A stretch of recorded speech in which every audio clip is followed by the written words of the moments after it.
Hi guys, welcome back to the chart decipher. अब बात करते हैं निफ्टी 50 के एनालिसिस की कल के सेशन के लिए, जो कि है 7 नवंबर का सेशन।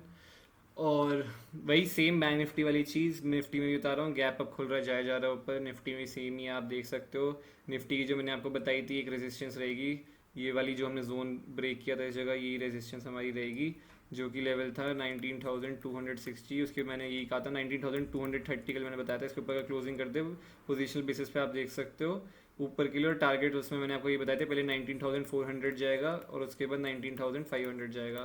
तो आप देख सकते हो मार्केट खुला ही सीधा गैप अप। और मार्केट की क्लोजिंग देख लो 411 पे ही हुई है। तो मार्केट के नेक्स्ट टारगेट जो निकल के 500 की एक रेजिस्टेंस रहेगी यहाँ पे 19,500 की। ये रेजिस्टेंस अगर आप लेके बैठे हो, शॉर्ट करके बैठे हुए हो, तो यही आपका टारगेट रेंज ही है। और स्टॉप लॉस को अपने ट्रेल करते आते रहना, स्विंग के नीचे लगाते जाओ, इन स्विंग के नीचे लगाते जाओ अपने स्टॉप लॉस। ट्रेल करते हुए चलो, क्योंकि मार्केट जैसे जा रहा है बहुत मज़ा आ रहा है पोजिशनल ट्रेडर्स के लिए। तो मतलब अगर आप बैठे हो नीचे से शॉर्ट करके, कोई बैठा तो उसके लिए मजे हो। ओवरनाइट उसको बहुत पैसा मिल रहा है, इंटरडे में तो पैसा मिल ही नहीं रहा। अगर आप ऑप्शन सेलर हो, बायर हो, सेलर हो चलो फिर भी मिल जाए, बायर को तो बिल्कुल ही नहीं मिल रहा है इंटरडे में। तो बात करते हैं 15 मिनट टाइम फ्रेम पे फॉर इंट्राडे मूवमेंट। इंट्राडे की क्या मूव हो सकती है, क्या बेस्ट सेटअप हो सकता है मेरे लिए निफ्टी के अंदर। तो अब आप यहाँ पे देख लो, कल ये बताया था मार्केट अगर इस जोन में खुलेगा, इसने 275 के ऊपर अगर ये सस्टेन करके निकलेगा, 19,275 इसके ऊपर अगर ये निकलेगा, तो मार्केट का पहला जो टारगेट रहेगा वो 19,333, 331 बताया था मैंने, ये रहेगा।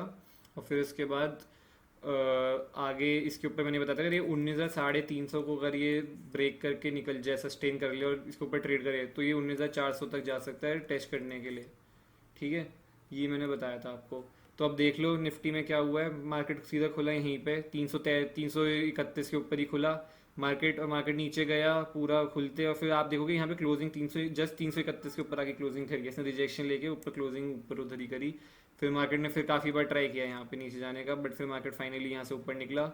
मैंने आपको ये बताया था, अगर ये 15 मिनट अगर ये गैप अप खुल जाता है, तो 300 350 के बीच में अगर ट्रेड करता है और रेंज बना के अगर ये निकालता है ये लेवल, तो ऊपर का टारगेट जो रहेगा 19,400 का रहेगा यहाँ से 350 के ऊपर।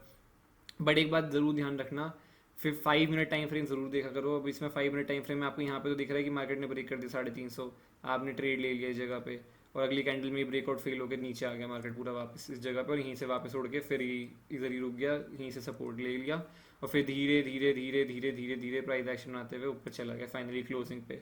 ठीक है, तो यहाँ पे आप देखोगे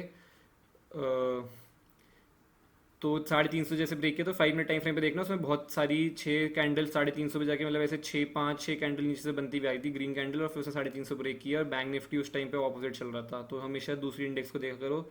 और 5 मिनट टाइम फ्रेम पे जरूर ध्यान इंट्राडे के लिए देखा करो कि क्या कैंडल बनते हुए आ रही है। तो वहाँ पे अगर आप देखो तो आपको साफ दिख रहा है कि एक पुल बैक पेंडिंग था, तो उसने वो पुल बैक किया, वो रिवर्सल ही कर दिया, वहाँ से ब्रेकआउट फेलियर ही हो गया। तो ऐसे ट्रेड्स में कभी मत जाया करो। तो मार्केट ने अब ये किया, फाइनली मार्केट ने एक रेंज बनाई यहाँ पे, धीरे धीरे धीरे धीरे धीरे करके आता रहा कंसोलिडेट किया, ये ऊपर तोड़ा और फिर धीरे धीरे करके यहाँ पे चला गया। ठीक है, ये चला गया यहाँ पे। अच्छा, बट एक बात ध्यान रखना है, आप 5 मिनट टाइम फ्रेम देखो तो इसमें कोई भी कुछ पैसा खास बना नहीं है, जबकि ये ऊपर गया है। ये ऊपर गया है, बट ये जैसे गया है ना, मतलब उसमें ऑप्शन बायर का पैसा नहीं बनेगा। सिर्फ अगर आप शॉर्ट करके बैठे हो, यहाँ पे शॉर्ट करके बैठे हो, इधर 19,300 शॉर्ट कर दिया आपने इस जगह पे, या कहीं नीचे नीचे कहीं पे भी कर दी, इस जगह पे कर दी, तो आप यहाँ पे प्रॉफिट में हो।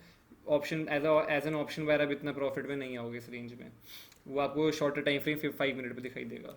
तो अब कल की बात कर लेते हैं। अब मार्केट को आप देख लो यहाँ पे। अब मार्केट के ऊपर ना यहाँ पे अगर इस जोन में ये खुल जाता है, और ये जैसे ही इसके हाई को ब्रेक करता है इस जोन में खुल के, 400 से लेके 425 के नीचे नीचे जब तक है, इस जोन में अगर खुल जाता है और यहाँ से अगर ऊपर निकलता है, तो मेरे लिए यहाँ पे 19,450 का एक लेवल रहेगा। और फिर उसके बाद 19,450 के बाद तो सीधा 19,500 ही है, सीधा सीधा 500 है, 50 पॉइंट का ये है। और 500 पे एक बार रिजेक्शन जरूर लेगा लेगा, एक तो साइकोलॉजिकल राउंड लेवल, ठीक है, दूसरा है भी उधर रेजिस्टेंस, क्योंकि मार्केट ने उसको ब्रेक करके हमारे को 260 तक के लेवल दिए थे, 260 ब्रेक करके और नीचे लेवल दिए थे। तो यहाँ से वही टारगेट्स रहेंगे अब। और अगर ये कहीं नीचे खुल जाता है गैप डाउन, तो कुछ नहीं है, क्या रेंज नीचे की साइड में कोई इंटरेस्ट नहीं है मेरा। ये अगर यहाँ पे कहीं खुल जाए, तो मतलब यहाँ पे अब कहीं इस जोन के नीचे कहीं पे भी गैप डाउन खुल गया तो बेकार है, तो कोई मूव नहीं मिलेगी। ठीक है, तो इसको खुलना तो ये अपने हाई के आसपास यहीं कहीं खुले और यहीं रेंज बना के इसको निकाले। वो 5 मिनट 10 मिनट बाद निकले, जैसे निकले 20 मिनट 25 मिनट निकले, जितनी देर अगर यहाँ पे रुकेगा और उसके बाद निकलेगा उतना बेटर मूव देगा, उतना फास्ट और क्विक मूव देगा, ये ध्यान रखना। बट हाँ, अगर ये खुलते ही रनिंग में निकल गया है तो मेरे लिए रिस्की रहेगा। अगर ये खुलते रनिंग में निकल के ऊपर चला जाए तो मेरे को कोई इंटरेस्ट नहीं रहेगा। पहली कैंडल में देख रहे हैं यहाँ पहुँच गया सीधा खुलते ही, तो फिर इंटरेस्ट नहीं है। तो पोजीशन साइजिंग यहाँ पे भी 25% रखना अपनी। बैंक निफ्टी की वीडियो में भी एनालिसिस में ही बताया है। उसका रीज़न यही है कि मार्केट 4 दिन से लगातार बहुत तेज़ी से ऊपर आ रहा है गैप अप खुल के, तो इसलिए पोजीशन साइजिंग तब ज़्यादा अच्छी रहती है। अब जैसे यहाँ पे आप पोजीशन साइजिंग रख सकते थे इस जगह, क्योंकि इसने अच्छा कंसोलिडेशन किया था, यहीं खुल के अगर ये ऊपर जाता तो यहाँ रख सकते थे। बट अब ये ऑलरेडी जो इसकी मूव थी ना, वो इसने 400 तक की मूव कर दी है, गैप अप खुल के ही कर दिया वो, ठीक है। इंटरडे में तब यहाँ पे 50% रखते जब ये खुलते ही इस रेंज में आज के दिन और फिर निकालता, और फिर यहाँ उसके टारगेट्स निकल के आते हैं हमारे 400 तक के, तो आप यहाँ पे 50% रखते हैं। बट अभी ऑलरेडी अपना टारगेट जो पेंडिंग था इसको वो कर चुका है, तो यहाँ से अब ऊपर की साइड में 50% नहीं, यहाँ पे अब 25% ही ट्रेड करना चाहिए आप लोगों को। और मैं भी 25% से ऊपर ट्रेड नहीं करूँगा अपनी पोजीशन साइजिंग। और जहाँ मेजर लेवल्स होंगे वहाँ देखेंगे आगे फ्यूचर में। और नीचे की साइड में कोई इंटरेस्ट नहीं मेरा, तो ऊपर की साइड में ही सिर्फ इंटरेस्ट है अब, वो भी तब है जब ये रेंज बना के ऊपर निकलेगा, तो रनिंग में कोई इंटरेस्ट नहीं है। आई होप आपको एनालिसिस अच्छी लगी हो। ऐसे ही देखते रहना तो चार्ट डिसाइफर को लाइक करके, शेयर करके, सब्सक्राइब करके बताना, और कमेंट करके भी बताना कैसा अच्छा लगा, और शेयर करते रहो अपने दोस्तों के साथ। Bye bye, take care, see you.